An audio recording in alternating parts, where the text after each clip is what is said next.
네, 안녕하십니까. 한 주 시장 굉장히 변동성이 강화되고 있습니다. 그러나 현재 시장에서 우리가 어떠한 관점으로 진행을 하는가에 따라서 앞으로의 수익률에 있어서 큰 차이가 발생할 수 있습니다. 구독자분들이 제가 말씀드리는 내용과 제가 이번 주 뽑아드린 관심 종목군 자세히만 보시더라도 굉장히 큰 도움 되시리라고 저는 자부하겠습니다. 오늘 영상 한번 끝까지 시청해 보시고 코로나 이후에 굉장히 중요한 맥점 구간에 놓여져 있다라고도 볼 수 있습니다. 그렇기 때문에 오늘 영상 꼭 끝까지 한번 시청해 보시길 바라겠습니다.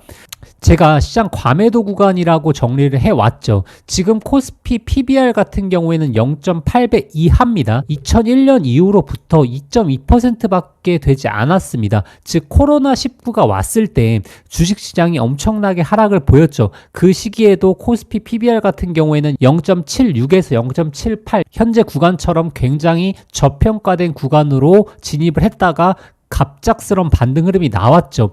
그렇기 때문에 현재 구간 매도로 대응하는 게 아니라 오히려 포트폴리오를 전환할 수 있는 기회, 신규 매수라든지 아니면 포트폴리오를 전환하면서 새롭게 주도주를 편입할 수 있는 굉장히 메리트가 좋은 기회입니다. 그렇기 때문에 꼭 현재 구간 그냥 방관만 하시는 게 아니라 반드시 대응이 필요한 구간이다 라고 말씀을 드리겠습니다. 그 대응이 매도로서의 대응이 아니라 적극적인 매수로서 포트폴리오를 재수립하는 시간이다 라고 보시면 될 것 같고, 2007년과 2020년도 코로나 위기가 있었을 때 코스피 PBR이 굉장히 저평가됐던 구간에서 연기금과 기관들 자체가 오히려 이 변동성을 이용을 해서 매수에 들어갈 수 있습니다. 그래서 개인 투자자분들이 이러한 관점을 놓치지 마시고 꼭 따라오시길 바라겠습니다. 자, 보시면 현재 구간이 굉장히 저평가된 구간이라는 것을 확인하실 수 있습니다. 코로나19 같은 경우에는 갑작스럽게 전염병 이슈로 며칠 연속 급락을 펼쳤기 때문에 조금 더 하방으로 내려왔다라고 보여질 수 있고, 지금 구간이 어찌 보면 서브프라임이 일어났던 시기보다 더 저평가가 돼 있습니다. 그래서 이 관세 우려로 인해서 시장을 이렇게 악화를 만들었는데 오히려 매수의 기회가 될 수 있다라는 부분 꼭 한번 기억을 해보시고, 우리가 항상 놓치는 부분이 이렇게 시장이 엄청나게 겁을 줄 때에는 솔직히 매수가 쉽게 나가진 않습니다. 그런데 지나고 보면 저점이었던 기회가 너무나 많죠. 과거 데이터를 바탕으로 심리적으로 불안해하시는 게 아니라 과거 데이터를 놓고 객관적으로 한번 판단해 보시길 바라겠습니다. 지금 구간이 매도할 구간인지 아니면 오히려 적극적으로 투자하셔야 되는 기회인지를 한번 판단해 보시라고 말씀을 드리는 겁니다. 자, 그러면 현재 리스크가 무엇인지도 판단을 해야겠죠. 일단 첫 번째로 관세 부과에 대해서 더 확산되는지의 여부, 이거는 당연히 체크를 해봐야겠죠. 그런데 이전과 좀 다른 분위기가 달러 위안화가 상당히 올라와 있다라는 겁니다. 이전에 미중 무역 전쟁이 일어났을 때 중국의 스탠스는 결국 위안화를 절하시켜서 관세 부과에 대해서 완충을 시키는 거죠. 관세 부과가 일어나게 되더라도 위안화 가격을 내림으로 인해서 완충시켰던 대응책을 펼쳤다라면 지금은 달러 위안화가 너무나 올라올 대로 올라왔기 때문에 더 이상의 위안화 절하가 가능한지에 대한 여부가 필요합니다. 현재 구간에서 더욱더 위안화를 절하시킨다면 중국에서도 내수에 대한 문제가 발생할 수 있기 때문에 과거와는 이런 부분이 다르다라는 부분을 한번 기억하시면 좋을 것 같고, 그리고 제가 유동성 문제라고 표시를 해왔는데 현재 유동성 위기가 일어난 것은 아닙니다. 과거와 다른 부분이 서브프라임이 일어났던 시기나 코로나가 일어났던 시기나 유동성이 활발하게 움직일 수 있었던 이유는 결국에 페드가 금리를 인하하면서 유동성이 계속적으로 공급이 돼 왔던 거죠. 그러나 페드가 지금 이 관세 이슈로 추가적인 인플레이션에 대한 우려를 하고 있기 때문에 빠르게 금리 인하를 안 할 수 있다는 시장 분위기가 펼쳐지고 있다는 겁니다. 그게 이전 코로나 상황과 다른 부분이고, 만약에 페드가 이 관세 이슈로 경기 침체에 대한 우려심으로 금리 인하에 대한 속도를 빠르게 앞당긴다면 오히려 시장에는 굉장히 큰 호재가 될 수 있다는 부분, 결국에 유동성이 공급이 되면서 시장에는 강한 호재가 될 수 있다는 부분을 한번 기억해 보시길 바라겠습니다. 그러면 이번 주에 우리가 어떤 종목들을 단기 트레이딩 하면 하면서 수익을 얻어야 될지 차트를 통해서 그리고 관심 종목을 통해서 같이 한번 보시도록 하겠습니다. 자, 일단 제가 저번 주에 뭐라고 말씀드렸죠? 시장이 불안할 때는 신규 상장주가 강한 추세를 보일 수 있다. 그리고 추가적으로 정치 테마가 이슈가 될 수 있다. 이 두 가지 후보군에 대해서 말씀을 드리고, 그리고 이번 주에 시장이 과매도로 빠지게 되면 기존의 조선이나 방산주가 추가적인 조정을 보일 텐데 오히려 강한 매수의 기회가 될 수 있다. 한 번 정도 더 저가의 기회를 줄 수 있기 때문에 이 저가의 기회를 이용하자라고 말씀을 드렸죠.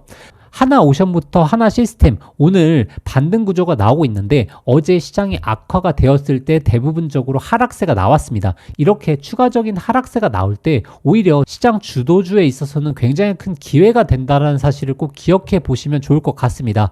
하나오션 같은 경우에도 제가 뭐라고 말씀드렸죠? 만약에 오히려 이 지지선을 깨고 나서 단기적인 충격이 일어나게 되면 매수의 기회로 활용해 보셔야 된다. 추가 매수라든지 신규 매수의 타점으로 활용해 보셔야 된다라고 말씀을 드렸고, 만약에 현재 구간이 좀 불안하시다라고 하시는 분들은 오히려 7만원대 구간을 완벽하게 회복해 준 이후에 매수하시는 것도 저는 괜찮은 방법이다라고 말씀을 드리고 있습니다.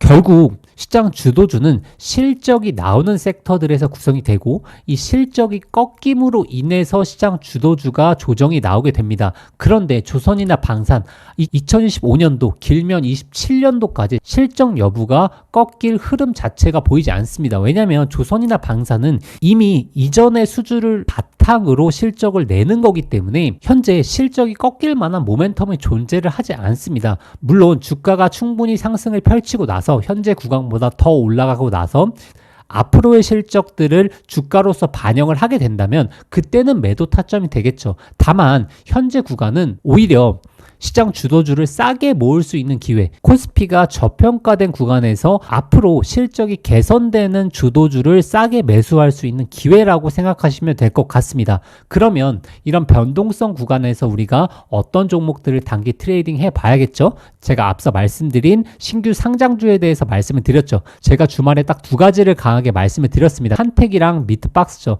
미트박스 같은 경우에는 현재 단일가니까 일단 패스를 하고, 한택 같은 경우에도 제가 이렇게 조정이 나온 구간에서 한 번 정도 더 강하게 올려줄 수 있다. 지금 거래 대금 자체가 신규 상장주로 쏠려져 있고 시장의 주도주가 정치 테마와 신규 상장주밖에 없기 때문에 이런 종목군들 단기 트레이딩 해야 된다라고 말씀을 드렸죠. 오늘 같은 경우에는 한 13% 상승이 나오면서 강한 흐름 나왔죠. 이렇게 시장 주도주, 특히나 신규 상장 종목들에 있어서 강한 추세가 나올 수 있기 때문에 계속적으로 추적을 해 보셔야 되고, 그리고 모티브 링크도 제가 말씀을 드렸죠. 모티브 링크도 바닥권에서 흐름이 나쁘지가 않다. 다시 한번 바닥을 잡고 올라와 주는지 수급이 붙는지를 판단해보자 라고 말씀을 드렸고, 추가적으로 온코닉 테라퓨닉스 말씀을 드렸죠. 어제 강하게 하락을 출발해서 물론 매매하기가 쉽지는 않았을 겁니다. 다만 현재 구간이 굉장히 중요하죠. 현재 구간에서 지지라인 지켜준다면 한 번 정도의 추가적인 상승 나올 수 있기 때문에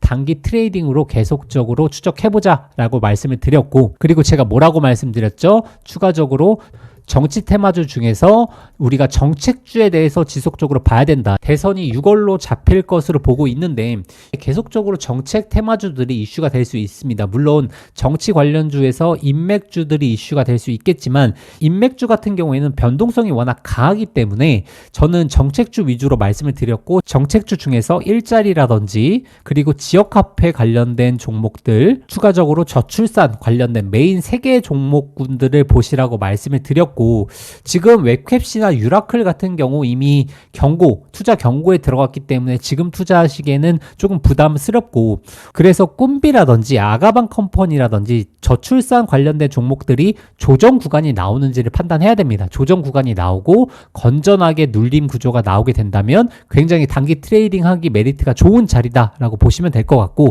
그리고 창투사 관련해서도 이야기가 나올 수 있죠. 이 창투사 관련해서 이전에 대성창투라든지 탄핵 이슈가 받았을 때 강하게 올라왔던 경험을 했기 때문에 지금 구간에서도 계속적인 상승 흐름 보이고 있죠. 이렇게 창투사 관련해서 지속적으로 체크해 보시길 바라겠습니다. DSC 인베스트먼트도 최근에 퓨리오사 관련된 이슈로 올라왔기 때문에 창투사 관련해서도 대선 정책주로 이슈가 될 수 있다라는 부분 좀 기억해 보시고, 그리고 인맥주 중에서 좀 추세가 좋은 종목들 잡아달라고 말씀을 하셔서 제가 말씀을 드리자면 지금 차트상 매점만 놓고 봤을 때 안랩이라든지 써니전자, 안철수 관련된 종목들이 차트상으로 좋아 보이고 저는 개인적으로 인맥주를 그닥 추천하진 않습니다. 다만 차트적으로도 한번 잡아달라고 말씀을 드려서 제가 이렇게 언급을 드리는 거고, 그리고 한국선제도 괜찮아 보입니다. 조정 흐름이 나오게 되면 이전 고점에서 지지가 펼치게 되고 추가 상승 흐름 보일 수 있기 때문에 체크를 해보시고,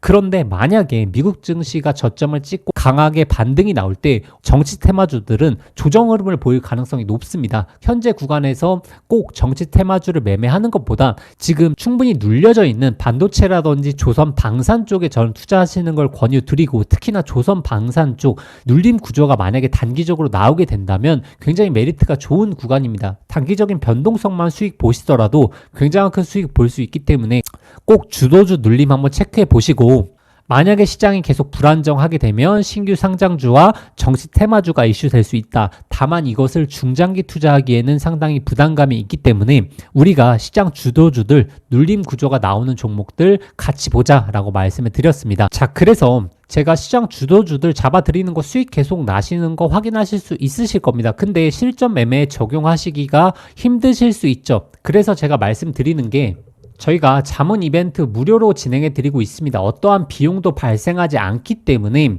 현재 저희와 같이 실시간으로 장중에 대응하실 분들, 아니면 물려 있었던 종목들 너무나 걱정되실 수 있죠. 그런 종목들에 대한 상세한 상담이라든지 현재 자신의 포트폴리오가 잘 준비되어 있는지를 체크하실 분들은 저희 하단에 고정 링크로 문의 주시면 저희가 무료로 자문 이벤트 열어드리도록 하겠습니다.